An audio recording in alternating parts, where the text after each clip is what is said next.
নমস্কার বন্ধুরা, কল্পনার গল্পকথাতে তোমাদের সবাইকে অনেক অনেক স্বাগত জানিয়ে আজকে একটা রেসিপি ভিডিও নিয়ে চলে আসলাম। আর আজকে আমি দারুণ সুন্দর মাছের একটা রেসিপি শেয়ার করব, যে মাছটা খেতে খুব টেস্টি, কিন্তু একটু বাচ্চাদের সমস্যা হবে, কারণ এই মাছে প্রচুর কাঁটা থাকে। কাঁটাযুক্ত মাছে কিন্তু টেস্ট খুব সুন্দর হয়, খেতে দারুণ হয়, কিন্তু এই যে কাঁটা বেশি। আর এই মাছটার ঢেলা ফেঁসা মাছ, আমি এই নামটাই জানি না অন্য কোনো নাম আছে কিনা। আমি কিন্তু ঢেলা ফেঁসা বলেই চিনি এই মাছটাকে। তো যাই হোক, এই মাছের মধ্যে লবণ, হলুদ আর কাঁচা পাকা লঙ্কা একসাথে পেস্ট করে নিয়েছিলাম মিক্সিতে, সেটা দিয়ে দিলাম। আর দিয়ে দিলাম সর্ষে পেস্ট, দিয়ে দিচ্ছি জিরের গুঁড়ো। খুব সুন্দর করে এবার মেখে নেব। আর মাছটা কিন্তু আমি প্রথমে ধুয়েই রেখেছিলাম। আর দিয়ে দিলাম বেশ খানিকটা সর্ষের তেল।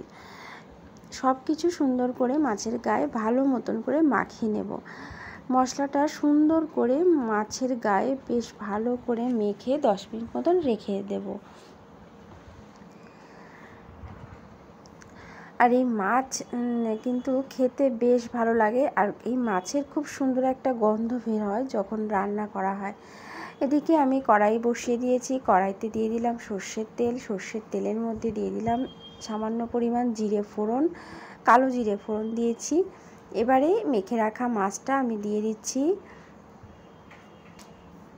এবারে সামান্য করে একটু ভেজে নেব উল্টিয়ে পাল্টিয়ে। তারপর আমি জল দিয়ে দেব, উষ্ণ গরম জল দিয়ে দেবো এর মধ্যে। তার আগে একটু উল্টিয়ে পাল্টিয়ে হালকা একটু সামান্য ভেজে নেব। ঠিক এরকমভাবে একটু উল্টিয়ে পাল্টিয়ে নেব মাছটা।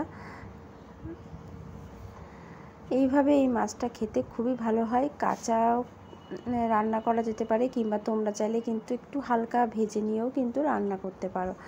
আমি এখানে কাঁচাই রান্না করলাম। এবার ঈষৎ উষ্ণ গরম জল দিয়ে দিলাম।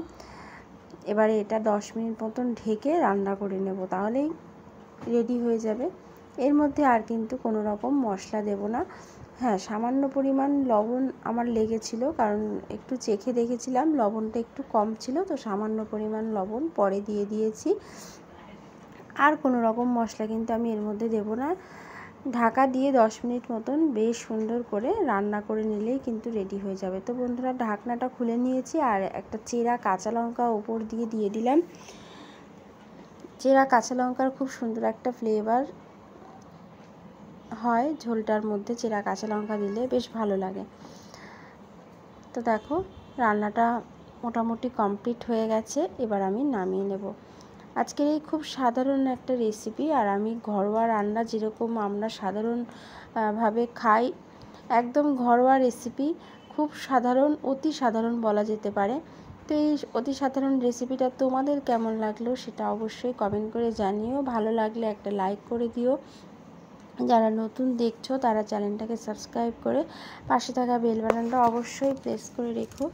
সবাই ভালো থেকো, সুস্থ থেকো। দেখা হবে এরকমই কোনো নতুন ভিডিওর সাথে। আজকের মতন ভিডিওটা এই পর্যন্ত। সবাইকে টাটা।